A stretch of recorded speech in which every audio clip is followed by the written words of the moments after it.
Hey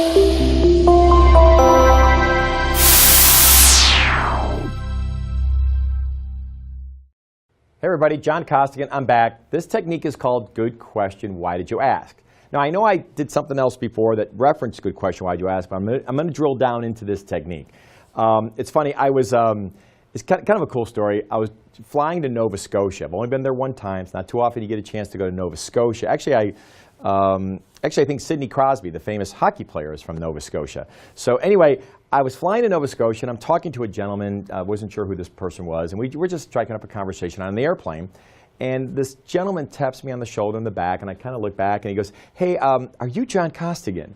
And I said, and he kind of caught me off guard. I'm like, well, why do you ask? And I kind of laughed. He goes, "Oh, I know it's you now." And I go, "Why?" He's like, "I got your CDs, man. That's one of those things you say, like, don't ever answer a question." I'm like, "Oh, man, well, I don't want to be the guy who doesn't ever answer a question, right?" And, you know, it's not like, "Hey, where's the bathroom?" Good question. Why'd you ask? I mean, dude, you got to go, right? I mean, I'm not that anal about it, but at the end of the day, it is kind of funny to know that even this good question, why'd you ask? I think for me as a salesperson, I was so bad at always just giving up answers. And when you gave up an answer, you gave up your leverage. And leverage is so important in the sales process. So I think I was always kind of good question, why'd you ask, before I revealed my cards, so to speak. But you got to make sure there's a balance with it.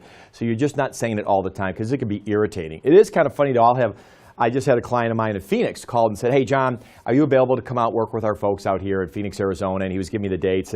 And so he goes, "And by the way, don't do the whole good question thing. I know it's coming, so let me just kind of answer all this stuff before he's kind of going into that good question mode." And I kind of laughed. I'm like, "Gosh, am I that much of a pain in the butt?" He goes, "No, but you know," when he joked, he goes, "When you talk to John Costigan, you know he's going to ask you questions and he's going to try to uncover what's going on." He goes, "So there's a part of me going, just make sure you have your ducks in a row when you go talk to him." Now, again, this is a gentleman I've known for quite a while, so they kind of know what's going on with the story. So I don't want to be irritating. There's a flow there, right? So as you're watching this, I don't want to irritate people. I thought it was kind of comical that people go, "I know you're going to ask the question, so here, let me just fill in the blanks for you," which is really pretty cool that they're almost kind of qualifying the opportunity for you without you not even doing the work, right? But at the end of the day, when I say good question, why'd you ask, let's look at an example of price. Let's pretend somebody says, "Is this your best price?" What I will tell you, and that's a very common objection, right? Or it's a common question, I should say. Most reps, I can tell you, really, when I'm doing training classes, I'll say, raise your hand if you say something like, "Yes, it is," or raise your hand if it's no. And now role play, it's almost 100%. They all go, "Well, yeah, it is. I gave you my best price." Or they go, "Well, hey, where do we need to be?" And to me, that's like saying, "No, it's not," right? So either way, you're answering the question and giving up leverage. So I've always said to people, especially on the pricing one, if anybody ever says that, "Hey, is that your best price?" I go, "Well, hey, you must have brought that up for a reason. Can I ask you, why do you ask?"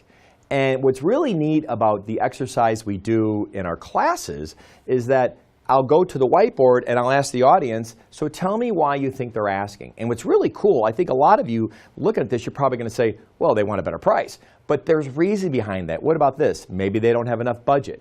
Number two, maybe this is how they're measured. They get measured on how much they save off the first price in. Number three, maybe habitually. I work with a lot of clients where they probably discount much more aggressively towards the end of a quarter. So maybe they're asking for that reason. Number four, maybe they just want a deal. Hey, a lot of us, we all want to get a deal, right? So it'd be kind of cool. Whenever you get a deal, you tell your friends, like, "Oh, I got a great deal," like if you bought a car or something, right? So we all want to, or we bought something because it was on sale, right? That's like getting a deal. So you'll realize there's a lot of different reasons why somebody would ask you, correct? And when I write all these up on the board, what's funny is the audience is looking at this and like, there's like 18 different reasons. So then what I'll do is I'll point to the audience and say, "Let's role play. You got the easiest role play possible. All I want you to do is be able to say, 'Good question, why'd you ask?' Ready? Here I go. You play the rep. I'll play the customer. Ready? Hey, so maybe I'm calling on Mary in the audience and go, 'Hey, Mary, I got your pricing right here. Looks pretty good, but let me ask you, is this your best price?' And I point, and then this young lady, Mary, will say, 'Good question, why'd you ask?' And then I'll look at the board and I'll point to somebody else in the audience and go, 'Point to one of these answers. Give me the number.' Like, 'Oh, number 5.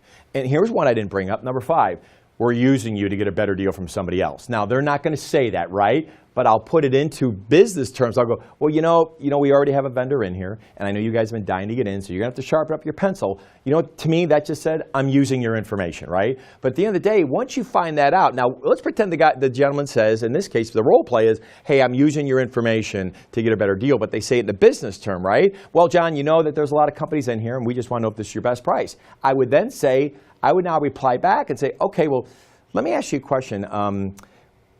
Where do we rank right now in your choices? And you said 3. If we were all the same, would we be number 1, 2, or 3? Because my concern is you're just basing this all on price. Can you walk me through that? Let me stop. Out of role play, okay? The only point I want you to really get from this one video is this. When someone asks you a question, and saying, good question, why'd you ask? Don't do it all the time, but especially on price you can do it. But you might have a variety of different things. Hey, guys, can you guys deliver in 2 weeks? It's funny, sometimes you'll hear something like, hey, can you do this in 2 weeks? You go, yeah, absolutely. As opposed to going, well, let me ask you, things are kind of crazy around here. Why? And they might go, oh, because I have a deadline date of. See, this is a great technique of getting them to continue to open up so you can understand their business and what's motivating them. And you really, once you find that out, then you have a much better chance of now responding back. And again, to kind of put a wrap around this whole thing, you're not losing your leverage. So as long as you can hold on to your leverage as long as possible till you finally now give the answer, it's much better for you because now your answer could be specific to why they asked instead of superficial, 30,000 feet, is that your best price? And then we just go yes or no, and then we're stuck. Okay? So good selling. Just remember, don't lose your leverage. Hey everybody, John Costigan here. The toughest part to any sale is getting in the door, right? Tell you what, click on the URL below this video or go to costigantraining.com/free week. Take the first step of solving this huge problem of getting in the door. It's 5 days, 5 clips, less than 5 minutes. Click on the link. We'll see you in a few seconds.